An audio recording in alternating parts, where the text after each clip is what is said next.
I'd like to start by saying I'm humbled to be standing here before you. I'm not very good at talking about myself. Like all good ultra-Orthodox girls, I was raised to be humble, demure, and mostly silent, and I'm grateful for this moment to tell you my story. I'm a big talker, and I've made it my mission in life to educate everyone about growing up ultra-Orthodox. I tell my coworker stories, and they're flabbergasted, and they think I'm so interesting. But really, it's just my life, and to me, it's normal. I grew up as one of 11 children in a uniquely dramatic family. I mean, do they come any other way?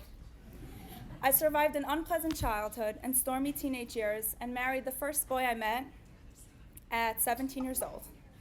After marriage comes baby, of course, and in my family, the ability to bear children is the measure of success. And there I was at 19, a smashing success already. After a couple of years, however, my inner feminist from my teenage years came roaring back.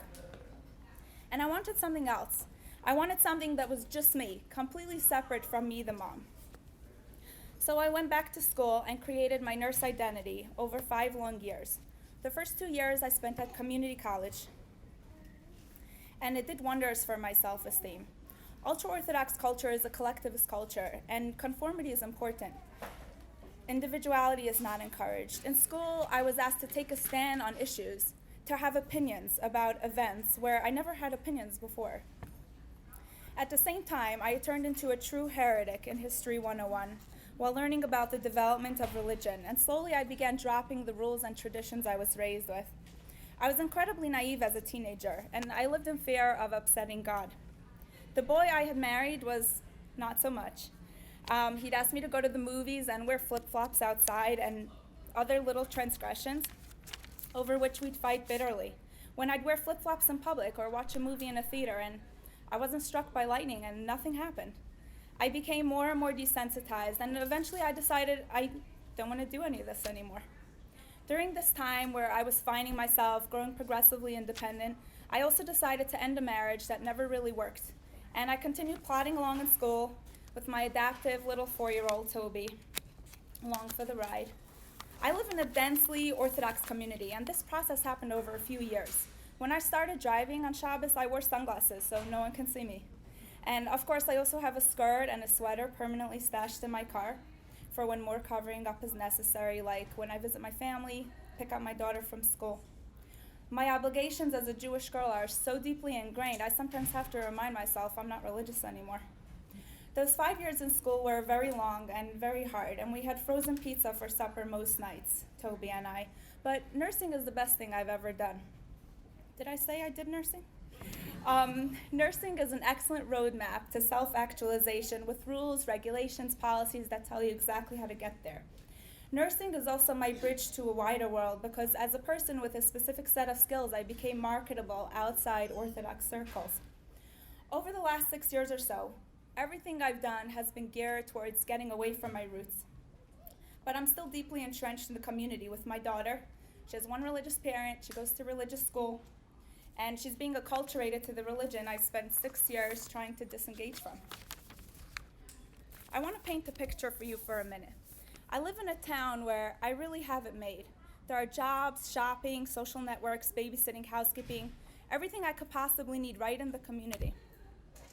I realized this in my junior year of nursing school, how I was still entrenched in my little bubble, and I decided I had to fix it.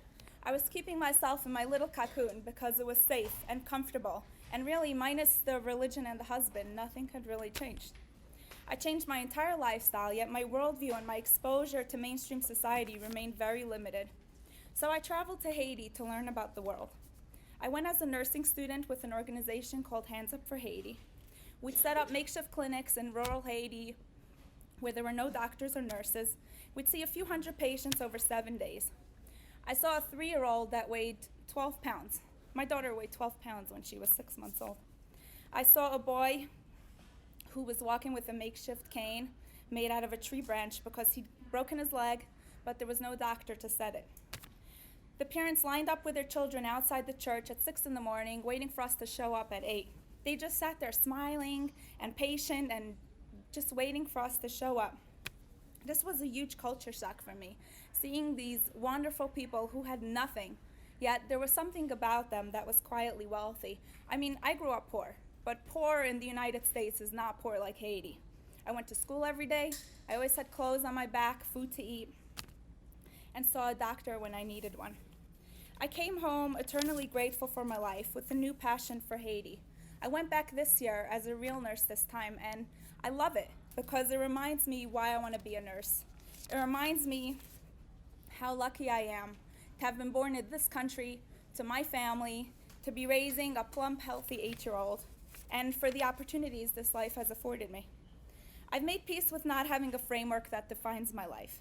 I remain close to my family. I do the best I can not to offend them. Ironically, my mother is in love with my short-sleeved, non-Yiddish speaking little girl. I often have to explain my name at work. I mean, my name is Chavi. They ask me, is the C silent? Is that Hava, like Hava Nagila? That's all I know. And that starts a long conversation about who I am and where I come from. I very much value my past experiences as I look forward to the future because I wouldn't be who I am today if I had traveled a different road.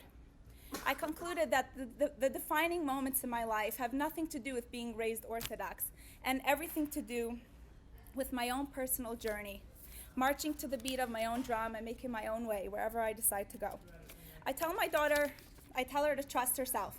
I tell her to make her own decisions. I tell her everyone can do whatever they want and choose to live their life however they want. I tell her what I believe, I tell her what other people believe, and that everyone makes their own decisions, and that's okay, as long as it doesn't encroach on the rights of others. I tell her not to take anything anyone says at face value, and evaluate everything she's told is true because she's smart and she can figure it out. She was telling me her teacher said God created the earth in 7 days, and I asked her, how do you think the world was created? And she told me, I think it was just there. I was hoping for something more. My point is, what I've been able to make of this life is the importance of assertiveness and individual choice, and that's what we're celebrating here today, our choice to live our life on our own terms. Thank you.